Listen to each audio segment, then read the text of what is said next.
Gidahuman nga karong bulana Enero ang City Hall ning Dakbayan sa Osamis dagsaan kini sa mga kaigsunan nga mga negosyante aron pag-renew sa business permit. Hinuon sa pagkakaroon adunay kalahian ang pag-renew sa business permit kay lagi online application naman ang pamaagi sa pag-renew o paglukat og bag-ong business permit.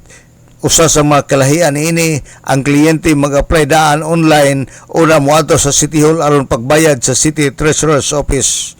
Gipasabot ni Konsyal Ko, Chairman sa Committee on Economic Enterprise sa Sangguniang Panglungsod ning Dakbayan sa Osamis nga sa karon na develop na ang IBOS kon Electronic Business One Stop Shop. So kuhay sa una nga mano-mano ang tanan apan sa pagkakaroon nag-improve na gyud ang processing og namatikdan usab ni Ko nga hanay na ang tanan gawas lang sa pagbayad og pag-release sa Certificate of Business Permit kay ang kliyente moadto gayud sa City Hall aron pagbayad og pagkuha sa certificate.